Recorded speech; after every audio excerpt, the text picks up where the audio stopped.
welcome to another episode of the INH show, talking about geek culture, news, and lifestyle. Cool. You keep cutting me off when I do that. I like to say it with you, together with you. Synergy. Well, this is something we'll talk about when the camera's shut. Okay. Well, we're back with another episode, and today we're going to talk about Spider-Man Homecoming. So we just had an exclusive fan screening. Yeah, thanks to Rod. So Rod, thank you very much, and Village Cinemas as well. Yeah, of course, Village Cinemas. Yes, thank you for That was a really cool thing, right? He won a competition of being the biggest Spider-Man fan.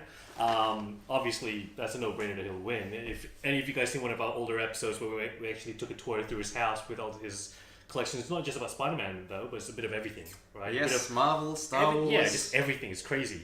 But we got to watch Spider-Man on the Wednesday night before the release date on the Thursday instead. And we had there was like an open bar, drinks, food, chalk tops, free popcorn. We got pops, sweaters, all that sort of stuff. So it was really cool. Look, the night itself was great. So I don't know if that means it's going to taint our opinion of this movie. Because we went in with such high spirits. But we're going to talk about the movie. It's just come out.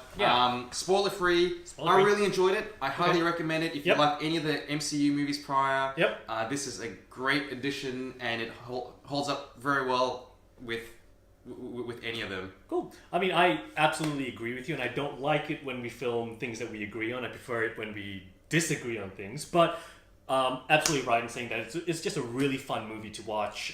Characters were really great. If I was to pick on it, and like I was saying just off camera, I don't really have anything bad to say about it. But if I was to really nitty pick on it, right, I'd say because they've sort of changed it a little bit from the normal Marvel sort of comic books. I've got things to be critical about. Like, there's some things which I didn't like, but that's a personal, I don't like the way they went with the story. So I highly recommend it. You highly recommend it. I do. The only thing I will say is they do mishmash the Ultimate Universe versus the 616 universe as well. That's it. But besides from that, look, that doesn't bother me. You watch Thor, Dark World, whatever it is, they've sort of changed the whole thing about it. So you keep using Thor as the I know the benchmark. But, all right, so we're going to get more into it. So if you haven't seen the movie, I guess stop it now and then come back later and. We're gonna really tear it apart now. Yeah, I mean, before we get into that, was there any big dun dun dun moments where it's like a twist? I thought there were a few. Okay, we'll get into it anyway. So now let's get into it. Okay. My first criticism about this movie is that I saw the trailers. Okay. And I think that the trailers gave away too much. What do you think? I felt that, you know what? We've discussed about trailers and spoilers, and Have we discussed this? A long time ago, and I've been always okay about it, right? I do find that the trailers deceive the movie a little bit in terms of how much Tony Stark's in there, or Iron Man's in there. Yeah, well, I don't know whether that's... Yeah, all right, maybe, because he wasn't a big part of it at all. So which is good, I like that. Yeah, I think it's great. I mean, one thing I will call out, like, before the movie, there were a couple of people who were like, oh, if Tony Stark's in there all the time, or if Iron Man's in there all the time, I'm going to be pissed. And it's like, dude... I don't think it's going to be that way. He's going to make an appearance, but that's it. He was only in there for maybe 10%? I think it was 15% at maximum. He wasn't in there much at all, I think which it was great. a valid worry. Like, I was concerned that he would overshadow the movie, which of course he didn't. Yeah. The other big sticking point, I guess, for a few people, and for me a little bit as well, was how radically different this movie is. I think they took a lot of chances. When you say no origin story. Okay, so go on. I think that's a good thing because they're taking a lot of risk. Yeah. But you know what? I sort of see it as we've seen enough Spider-Man movies now. We've got the Tobey Maguire, we've got Andrew Garfield. They've already done the origins type story. I think they need to reference it because this is a reboot. I think you need to pay us a little bit of... and they did it enough, they just mentioned it in passing. Right, and I think that's a great way of doing it, only because we've seen these origin stories. Everyone knows the origin stories, so we can just move ahead without it, you know what I mean? Which is exactly what they did. Exactly, so it's a good formula to have, I think. Well, his friends, or the schoolmates, right? Yeah. So we saw Flash, we saw Betty Brant, we saw Ned. I don't know if they got last names. They didn't. I don't remember them mentioning any sort of last names or anything. But they are completely different from what we know. Yes. Are you okay with that? No. You are the one who famously does not like Hollywood whitewashing and this. No. It's not. For me, it's not about whitewashing. For me, it's about the right character for the right book, sort of thing. Like, for example, going back to the Iron Fist, I think it'd be silly to cast an Asian American guy as Iron Fist or Danny Rand because he was always created as a white character. Well, things like that. Before all our Asian American fans unsubscribe to us, I think having him as the Asian American guy would have worked, but they went in a different direction. Right. Well, they went to the direction of what the book was. But anyways, I think I've come to the conclusion, especially from, again, going back to Thor, and this is what you sort of talked me into, is the fact that you need to understand it's a different universe, right? That one exists on its own. Yeah, this one is a cinematic universe. So I've sort of settled on that now, and I'm okay with it. So you're okay with Ned being an overweight? Was he Hispanic or was he Asian? I couldn't really tell what it was. He almost. I'm going on a wild guess here, and I don't mean any offense or anything, but he probably looks a bit Filipino or something like that. I don't know. But that being said, in the Ultimate Universe, have you read the Ultimate? No, I haven't. With Miles Morales and stuff like that. So he has a best friend who's an Asian dude. Overweight Asian. But is his name Ned or? No. Okay, it's not. You're okay with that. You're okay with that. But if Iron Fist was Asian American, you wouldn't be okay with that. No, because it's Danny Rand. It could be Asian American. That could be a rich white boy. Written as a white dude. And the whole thing is the whole fish out of water. He goes to to Asia, learns and becomes the Iron Fist. That's the whole thing. We've got more to say about Iron Fist, but we're talking about Iron Man today. Okay. I guess. Well, not Iron Man, but Spider-Man. And Iron Man. Yep. The other thing that I just want to mention is that the Spider-Man himself, Tom Holland, I think is great. Great to see a kid. He is a perfect Spider-Man. I think this is as close as we're going to get to the original, what Stan Lee and Steve Ditko envisioned in terms of putting him in high school, the tone, the feel. I absolutely agree. The way he speaks. If you liked Spider-Man in Civil War, then you will like this. I thought he pulled it off really well. It's like, more of that. Yeah, exactly. It's like a lot of the stuff that you see in Civil War where, he was throwing the cards like, hey buddy, I think you forgot this, and he throws it. If you like Spider-Man, if you like Andrew Garfield as Spider-Man, maybe you might not like this one. I was okay with Andrew Garfield. Nah, he was terrible. I was okay with it. Get him out of here, and that's what he did. He's too much of a pretty boy hipster? Is that what it is? Well, he's just not Spider-Man at all. Okay, that's fair. The only thing I will call out on it is I know Tom Holland is from the UK. Did you notice that sometimes his accent wasn't 100%?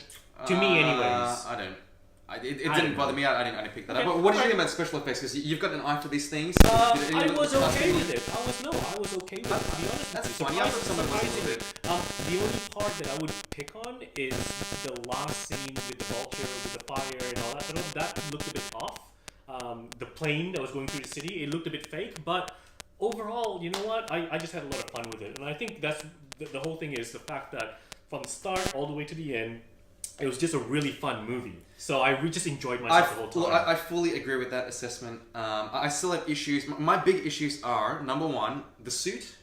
I'm not really fond of how much technology was in that suit. Okay. Which I think was... It just wasn't a direction that I liked. Okay. It lent for some... Is it because he had the was it Karen? Is that the name? Karen? Which is the voice? Yeah, well, I mean, it's like...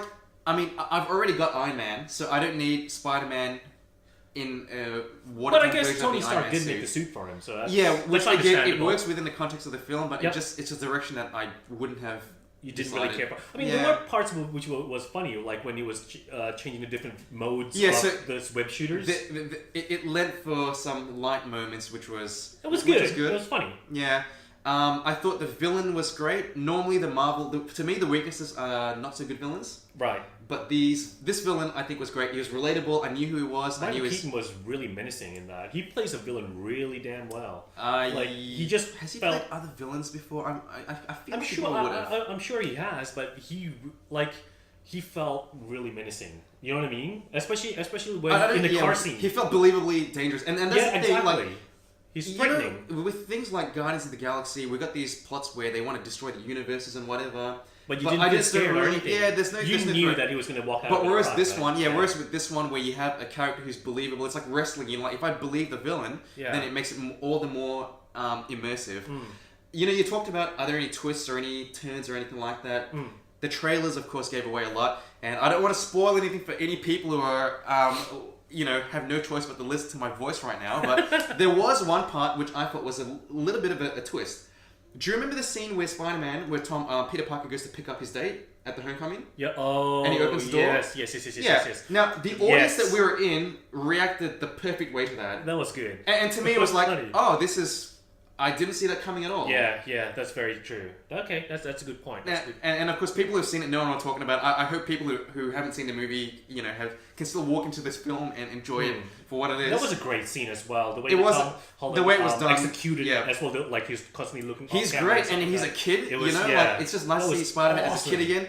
When I got into Spider-Man, it was in the 90s. He was already grown up. I think he was married to Mary Jane, so that's why I still like the Tobey Maguire ones, the first two. Okay. But this one, to me, is just so refreshing to see a kid in the movie. No, I agree. Last thing I want to be a little bit critical on is the ending.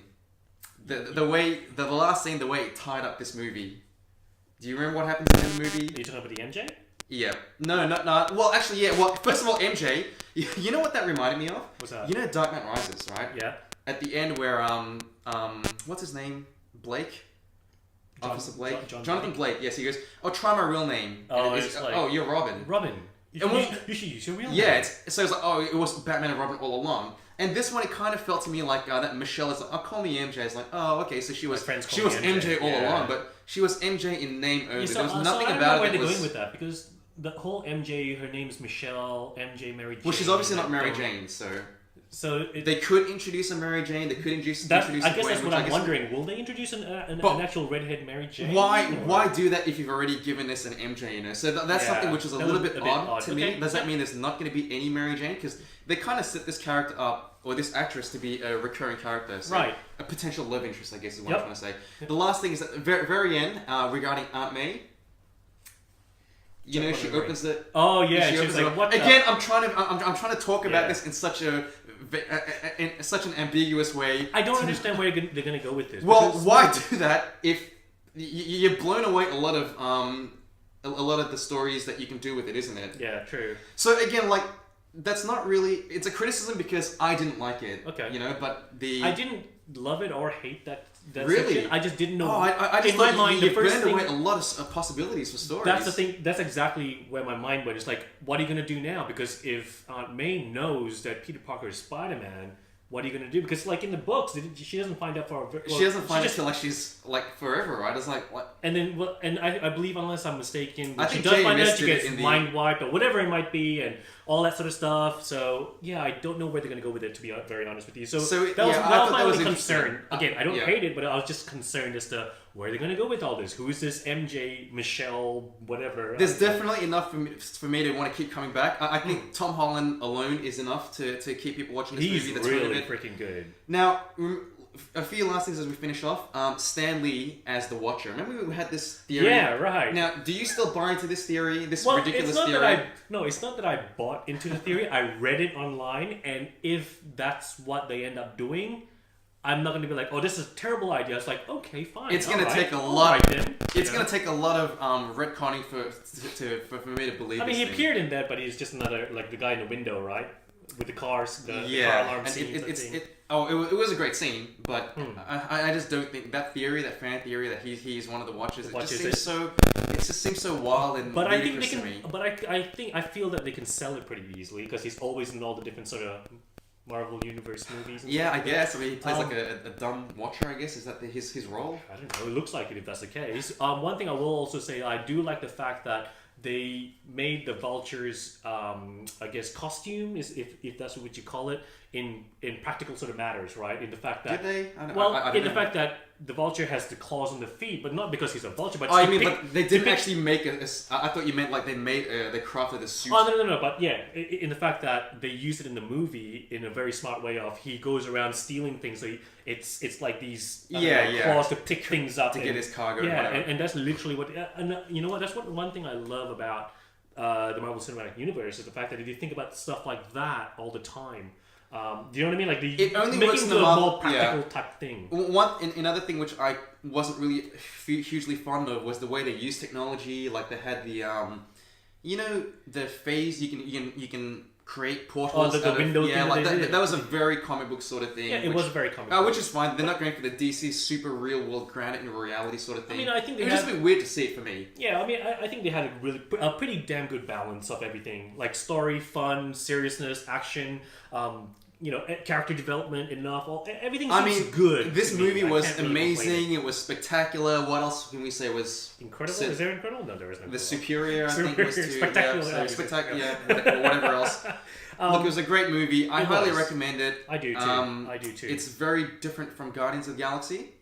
Different genre. I can't compare it with. I still prefer Guardians only because I'm biased to science fiction and that whole. Probably, I would say, me too. You know what I'm saying? But this is probably by far for me has to be one of the best Spider-Man's. Yeah, actually, it is the best Spider-Man movie that I've come across. I don't think it has a lot to compete with. Yeah, I can't think of a reason as to why anyone would dislike it. To be very honest with you, I mean, they took a lot of high risk in.